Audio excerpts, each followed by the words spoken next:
Alors en fait, on regrette que David ne soit pas là, David étant l'inventeur du système SPAD. Il a eu un petit inconvénient et il ne pouvait pas être aujourd'hui là. Donc c'est une technique qui est dérivée du système Pantone. Jean-Pierre Petit, puisque vous connaissez ce système, est-ce que vous pouvez nous en toucher deux, trois mots? Écoutez, c'est très facile. Et lorsque j'ai commencé à installer ça sur mon site, des tas de gens m'ont écrit en disant, mais vous savez, ça date pas d'hier. Ça fait des dizaines d'années qu'on met de l'eau dans les carburants pour augmenter le rendement de combustion. Dans les centrales thermiques, je me rappelle que dans les premiers turboréacteurs, on avait des post-combustion avec injection d'eau.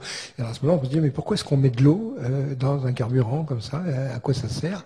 Donc le principe, c'est que c'est de l'eau. C'est de l'eau, Voilà. c'est de l'aquasimplex. Alors maintenant, je vais expliquer un petit peu ça. C'est-à-dire que l'année dernière, donc les gens de APT m'avaient demandé de venir voir un petit peu toutes ces choses-là.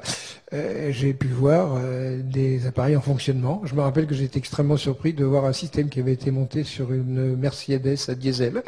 Et le démonstrateur prenait une serviette en papier, en le mettant en pot d'échappement, dit, vous voyez, quand c'est pas branché, c'est tout noir, et quand c'est branché, c'est pas noir. Et à un moment, je me suis dit, un chercheur, ça doit quand même faire des expériences. Alors, je me suis mis à quatre pattes et j'ai respiré dans le pot d'échappement d'un diesel. Donc, je vous assure, ça vous donne l'idée de la baisse de pollution. C'est quand même spectaculaire. Bon, je ne vais peut-être pas rester longtemps, mais vous savez, quand on met son nez derrière un pot d'échappement de diesel, on respire pas une bouffée, rien. Alors, comment ça peut marcher un truc comme ça? Eh bien, à mon avis, parce que c'est une chose qui n'est pas encore élucidée, on a dans la salle Jean-Paul Biberian, on va constituer une équipe. C'est ça qui est terrible, c'est que voilà des problèmes de physique fondamentales qui sont essentiels. Il faudrait flanquer du fric là-dedans, il faudrait qu'il y ait des laboratoires au travail. C'est inimaginable. Le CNRS s'en fout éperdument. Le ministère de l'Industrie et de la Recherche s'en fout. Ils sont même pas au courant. Alors, de quoi est-ce qu'il peut s'agir? Ben, vous avez une façon de fabriquer de l'électricité avec de l'eau. Ça s'appelle la foudre. Ça s'appelle la... Il y a une petite fille dans le public qui a envie de participer au débat. Oui, on a la fille de Jean-Paul Biberian qui est très loquace. Je vais essayer de couvrir. Allez, Jean-Pierre Petit, reprenez vos esprits. Je reprends mes esprits. Mais elle est très charmeuse, faut dire. Oui, alors, quand vous prenez un nuage d'orage, par exemple, dans ce nuage d'orage, vous avez un écoulement multiphasique, vous avez des particules de glace qui dégringolent, vous avez des gouttelettes d'eau qui montent, et les uns frottent sur les autres, et ça s'électrise. Et la preuve, c'est que ça fait une décharge, et la foudre, ça représente des tensions absolument phénoménales. Donc, dans les systèmes Pantone et les systèmes SPAD, ça marche un peu de la même façon, c'est-à-dire qu'on utilise d'abord l'énergie du pot d'échappement pour chauffer de l'eau, puis après, dans cette eau, on fait passer de l'air, on obtient en sortie de ce qu'ils appellent un bulleur, un mélange d'air et d'eau avec des choses qu'il faudrait analyser, avec une nébulisation d'eau. Et après, c'est aspiré par le cylindre et ça passe entre deux cylindres concentriques autour d'un objet qui ressemble un peu à une navette de tisserand. La distance entre les deux parois, ça fait 1,5 mm. Et ça, c'est mélangé au carburant. Et il se trouve qu'à ce moment-là, que le rendement, la consommation de carburant baisse énormément, jusqu'à 50%. Donc en fait, l'avantage de ce type de système, c'est que de un, ça supprime la pollution.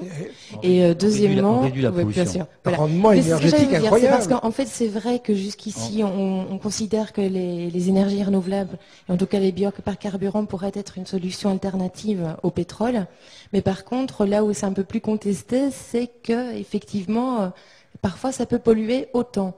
Là, pas du tout, justement. Non, mais justement, l'intérêt du SPAD, c'est que on réduit la consommation de l'ordre de facilement 40-50%, et ensuite on réduit la pollution. Mais j'avais écrit il y a 1 an à l'ADEME en demandant de nous financer une étude, et on n'a jamais eu de réponse. Et bon, on a la chance d'avoir rencontré Jean-Pierre Petit et Jean-Paul Biberian, et ça va se faire. Mais ça se fait pas dans le canal officiel. Je veux dire, c'est quand même dommage que l'ADEME nous ait pas répondu. Mais alors, je vais expliquer pourquoi ça marche. Parce que les gens se disent, mais qu'est-ce que c'est? On met de l'eau comme ça avec du carburant et puis on a 50% de réduction. Simplement que ce qu'on met dans le cylindre, c'est pas du carburant, c'est pas un mélange, par exemple, d'essence ou de kérosène et d'air. Il y a aussi des molécules d'eau électrisées. Et ces molécules d'eau électrisées, elles vont briser les molécules d'hydrocarbures. Elles vont augmenter le rendement de combustion. Donc, à mon avis, il n'y a pas de miracle. Je pense pas qu'on électrolyse l'eau. Je pense pas qu'on tire l'énergie du vide ou quoi que ce soit. On fait simplement quelque chose de très simple, on augmente le rendement de combustion, parce que les hydrocarbures qu'on met dans son cylindre, on n'en brûle qu'une partie. Le reste, ça part dans un pot catalytique. Le pot catalytique, ça consiste à faire quoi? Ça consiste à brûler le carburant pour chauffer les petits oiseaux. Voilà, c'est parti. Tu vois le purgeur automatique de chaudière, juste là. Attends, C'est le niveau je constant. fais un zoom dessous. Je suis en train de t'enregistrer en même temps. Je t'abonne là. Tu peux y aller. Vas-y. Donc là, ce que je filme, c'est le purgeur. Donc là, il y a le purgeur automatique qui normalement, voilà, c'est le vase d'expansion qui est relié à une durite pour remplir lui. C'est ce qui me donne mon niveau constant dans le bulleur. Ok. Ça c'est une vanne 1/4. Donc je remonte un peu. ça c'est une vanne 1/4. Ouais. Là il y a une vanne 3/4 et une vanne 1 pouce qui sert à changer le débit des gaz d'échappement qu'on fait passer dans le bulleur. Parce que plus on fait passer des gaz dans le bulleur et plus le moteur monte en régime. Avec une vanne 1/4, je passe de 600-900 tours à 1200 tours. Ok. Voilà. Donc après on a le réacteur ici. Ici on a le réacteur, donc sortie du bulleur ici. Ouais.